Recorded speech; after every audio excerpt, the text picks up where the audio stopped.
If I can't tell myself what I want to achieve, how can I ever expect to achieve it? And that's extremely powerful, but I truly believe that thinking about that every day and falling in love with that visualization, putting myself there as if I've actually already achieved it, your brain doesn't know the difference. In today's video, we sit down with Ollie Ollerton to talk about the law of attraction. Today's video was made possible at Mulliganbrothers.com, where you can now get the Memento Mori poster, a poster to remind you that you are going to die. It's 80 years of tiny little squares that represent a week of your life, and you shade them in as you go along. It's the most motivational tool that I have used this last year. I see it every morning, and it motivates me to get it done.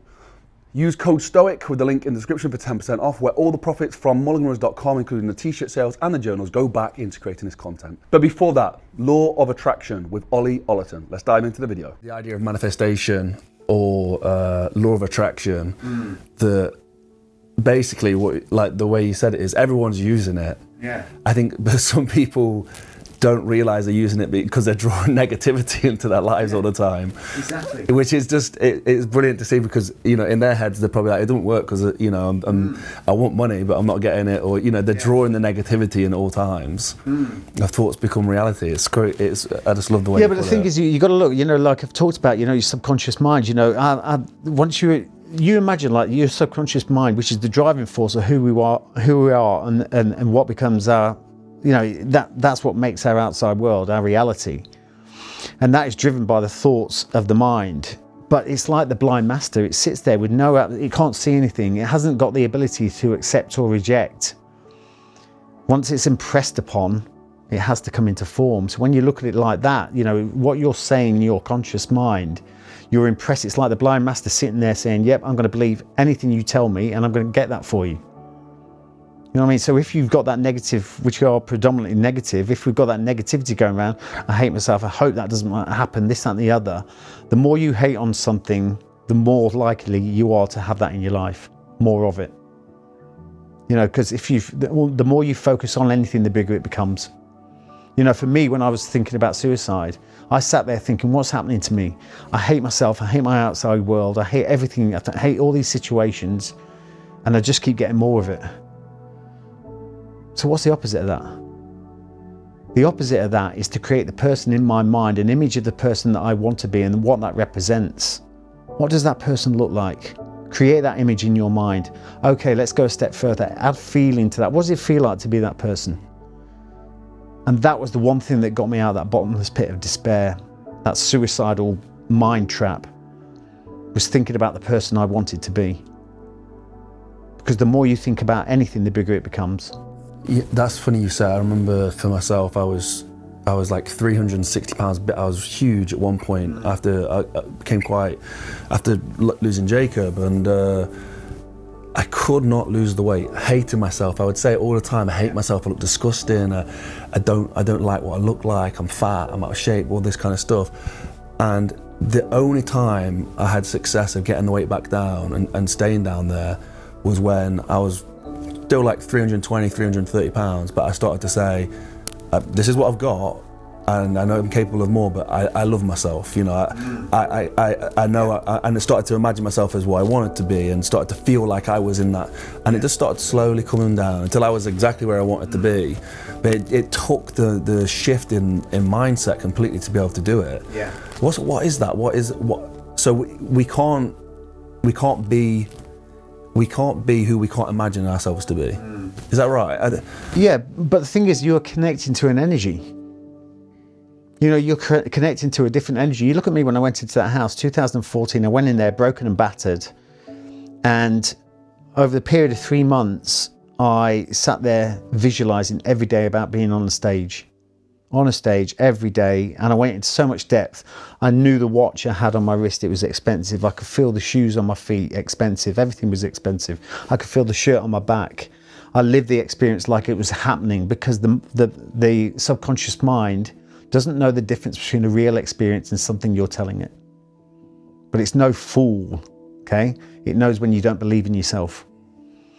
So for me, that was creating that vision every day. I was there with Foxy, me and him on stage, teaching everyone about the power of the mind and how we can use that to better our lives in every aspect. Every day I did that for 3 months.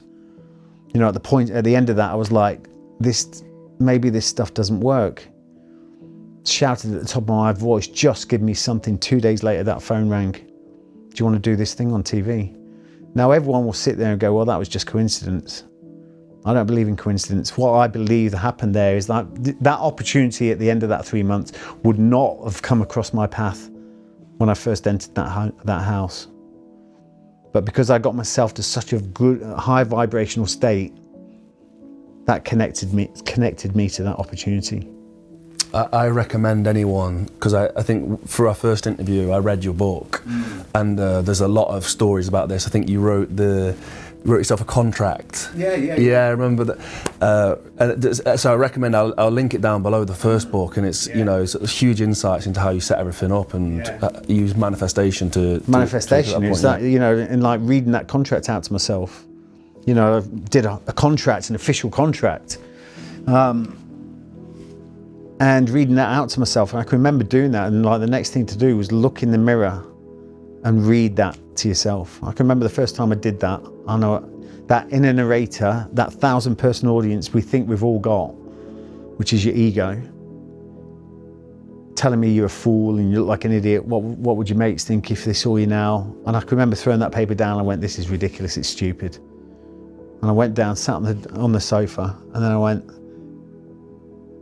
if I can't tell myself what I want to achieve, how can I ever expect to achieve it? Got the piece of paper, went up there, still felt like an idiot, but I kept on doing it until I didn't feel like an idiot. And I was dreaming about a stage with hundreds of people. I was delivered the biggest stage in the world, and that was the TV. I never set out to be a celebrity, but it creates exposure. It's given me a voice. I feel I've got a duty to help as many people as possible. And that's extremely powerful. But I truly believe thinking about that every day and falling in love with that visualization, point myself there as if I've actually already achieved it. Your brain doesn't know the difference. Once you're passionate and you've got that self-belief, it will come to you. If you haven't got the self-belief, your subconscious mind is no fool. So there's a lot of that in the first book, and I think the first conversation we had, again, we're talking about bridging that gap between these two worlds that you wouldn't typically find, and a lot of that's in that first book. The new book that's coming out is based on about survival. And so how do you bridge the gap between survival and the spirituality and those kind of things? Well, I think at the end of the day, you know, my job is to be in the service of others, to help mankind or humankind as much as possible. So I think really, you know, I look at people nowadays and you're seeing young lads that can't even tie a knot. And I feel that something that could very easily happen, and we've just been given a snapshot of that, is absolute societal breakdown. It's happened in countries all over the world, and I think it could happen at any moment. How prepared are you? How prepared is anyone? And this can be as simple as, what, you know, where's your mindset at? And understanding when something happens, what you do go through mentally and how you can overcome that. And then there's all the things in preparing yourself. You know, it's a modern day survival Bible for things that we don't really have any plan for. You know, what would you do if the whole grid system went down and we had no electricity, no internet, no phones?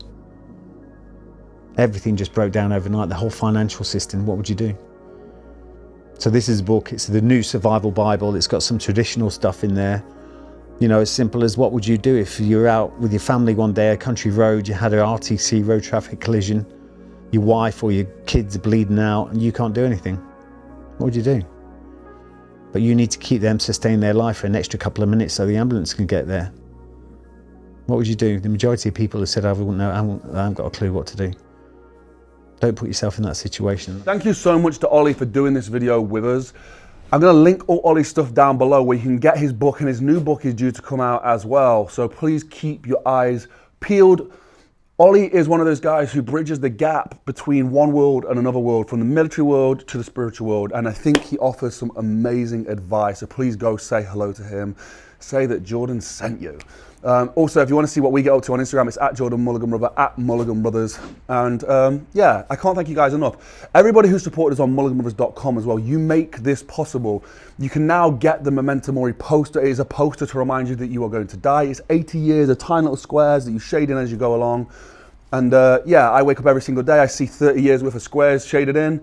I shade it in every Monday, and it's the biggest motivational tool that I have used. So if you want to use that, code STOIC at checkout for 10% off, and also the Inspired Change t-shirts and the journals are still available with the link in the description. Thanks for all the support, guys. It means the world to us and my team and my brothers and my sisters that we can continue to do this. I have a very special project coming up that means the world to me, that I am involved in personally, and please go subscribe to the main channel and keep your eyes peeled on Instagram and on here for some more updates on that. But I will be going for a world record, and I'm really excited to do it on the world stage. So please keep your eyes peeled. I'll see you in the next one. Peace.